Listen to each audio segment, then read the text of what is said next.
Okay, bismillahirrahmanirrahim. Assalamualaikum warahmatullahi wabarakatuh dan salam sejahtera. Bertemu kembali dalam channel Cikgu Ashraf, subjek perniagaan.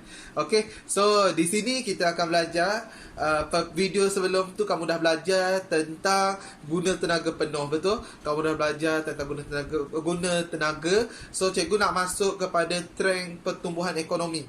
Cikgu tak nak masuk kepada trend pendapatan, iaitu cikgu akan ajar secara dalam kelas nanti tanpa atas talian lah, supaya untuk mudah kamu faham. Ini adalah fakta untuk mudah kamu faham sikit, iaitu guna pertumbuhan ekonomi pada muka surat 98, 96 95, 96, maafkan cikgu. Okey, so pembelajaran kamu hari ini ialah, tadi kamu dah belajar ekonomi berkembang, permintaan meningkat. Bila permintaan meningkat, pengeluaran meningkat. Bila pengeluaran meningkat, apabila pengeluaran meningkat, sale meningkat. Bila jualan meningkat, untung meningkat. Bila untung meningkat, syarikat bayar cukai pendapatan cukai kepada kerajaan pun meningkat. Bila cukai kerajaan meningkat, pendapatan kerajaan meningkat. Bila pendapatan kerajaan meningkat, perbelanjaan kerajaan pun meningkat. Betul tak? Itu kamu lihat daripada spek syarikat ataupun peniaga ataupun perusahaan perniagaan. Ni cikgu nak tunjuk spek kepada apa yang kesan kepada pekerja. Bila semua nampak cantik, meningkat, pekerja pun dapat bonus, pekerja dapat gaji dinaikkan. Bila pekerja dapat bonus, pekerja naikkan gaji. So dengan semestinya, bila gaji dah lebih 4,000, dia akan bayar cukai kepada kerajaan. So bila bayar cukai kepada kerajaan, pendapatan kerajaan pun meningkat. Itu kesan pada pengguna, pekerja mesti gaji meningkat. Okey, so cikgu nak masuk kepada pertumbuhan ekonomi, di mana kamu akan belajar dalam pertumbuhan ekonomi ini. Kamu akan belajar dua jenis trend pertumbuhan ekonomi. Satu, kemerosotan atau kemelesetan.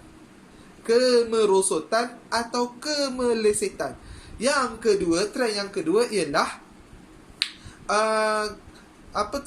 perkembangan ataupun melambung.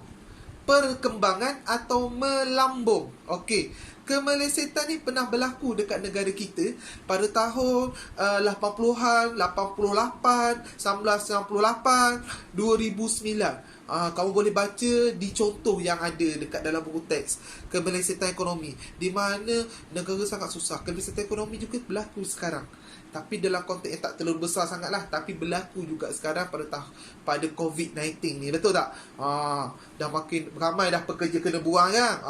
Cikgu dah bagi hint dah tu, ramai pekerja kena buang kan. So bila pekerja kena buang, itu maksudnya negara berlaku kemelesetan ekonomi.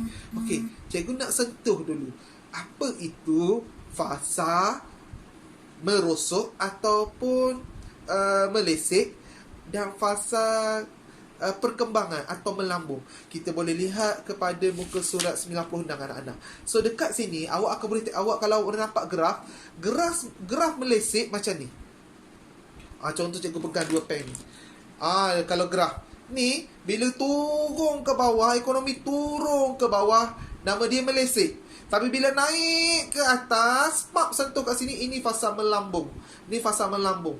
Ni fasa meleset. Dia jatuh bawah, naik ke atas dia, nama dia fasa melambung. Meleset, melambung.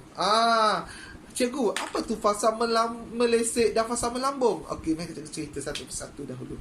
Fasa meleset ialah, fokus ni. Fasa meleset ialah di mana cikgu dah cerita dekat kamu pasal deflasi, ingat tak? Kenapa berlaku deflasi? Itulah bila berlaku deflasi.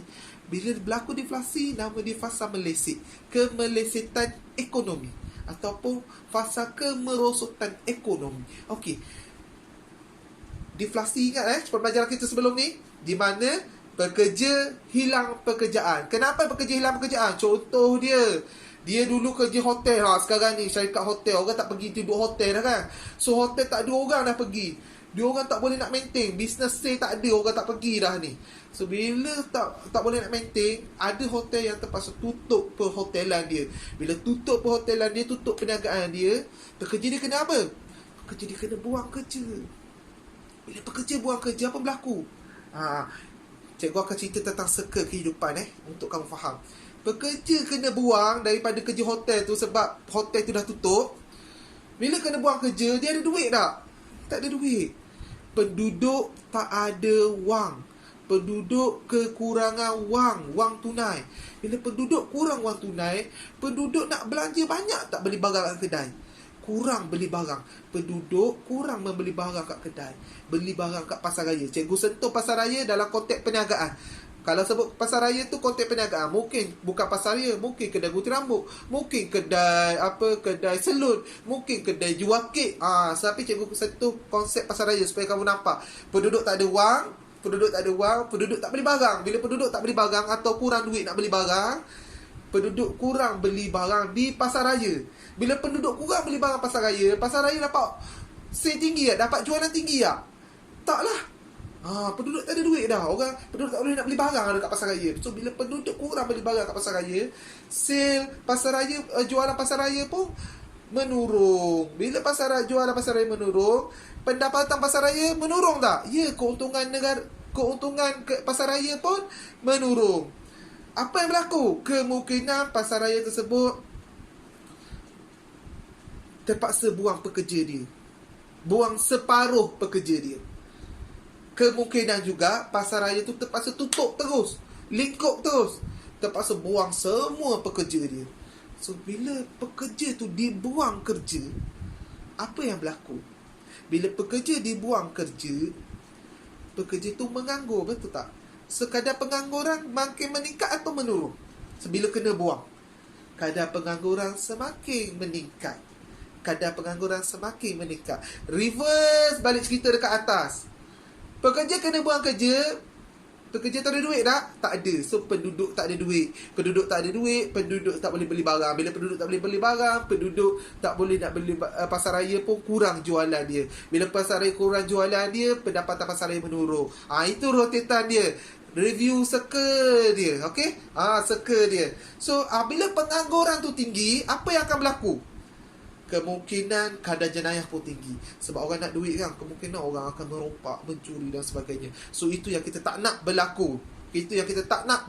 Boleh? Okay, so fasa kemelesetan adalah fasa deflasi. Maka bila berlaku benda tu dinamakan deflasi. So ingat, fasa kemelesetan atau kemerosotan disebabkan oleh penduduk tak ada wang. Bila penduduk tak ada duit, itulah akan berlaku pada keseluruhan jalan cerita kehidupan ekonomi. So itu namanya deflasi. So yang seterusnya, cikgu nak masuk, itu melesek yang kamu nampak, yang turun kat bawah. Ni cikgu nak cerita yang naik dekat atas. Yang naik dekat atas tu nama dia fasa melambung. Melambung naik ke atas. Fasa melambung ni apa? Ini yang syok nak cerita.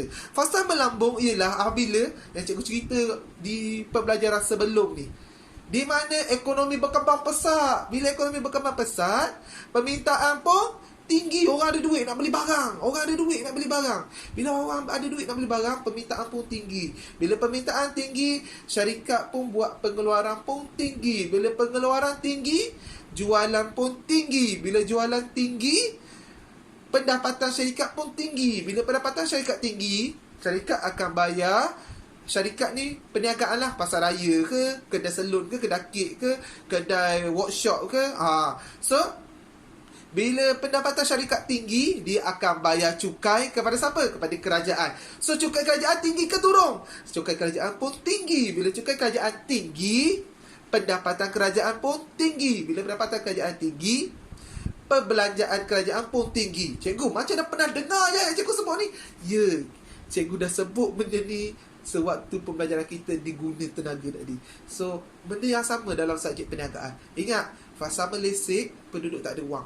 Bila tak ada wang, permintaan turun. Bila tak ada wang, permintaan turun.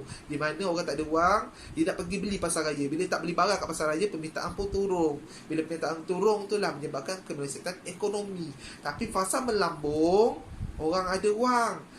Ingat, melesek tak ada wang, melambung ada wang. Okey, bila ada wang, di situlah berlakunya permintaan yang tinggi dan perkembangan ekonomi.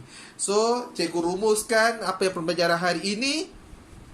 Dalam pertumbuhan ekonomi, dalam trend pertumbuhan ekonomi muka surat 95-96, kau belajar dua fasa, iaitu fasa melesek dan fasa melambung. Fasa melesek tak ada penduduk, tak ada wang. Fasa melambung, penduduk ada wang. Fasa melesek, permintaan menurun, penawaran menurun, cukai rendah, banyak kedai tutup, berlakunya deflasi. Fasa melambung, penduduk ada wang, permintaan meningkat, penawaran meningkat, jualan meningkat, untung meningkat, cukai kerajaan meningkat, pendapatan kerajaan meningkat, belanjaan kerajaan pun meningkat. Nampak tak? Itu yang awak kena belajar. Itu saja daripada Cikgu Ashraf, Cikgu Ashraf, Guru Perniagaan. Assalamualaikum warahmatullahi wabarakatuh.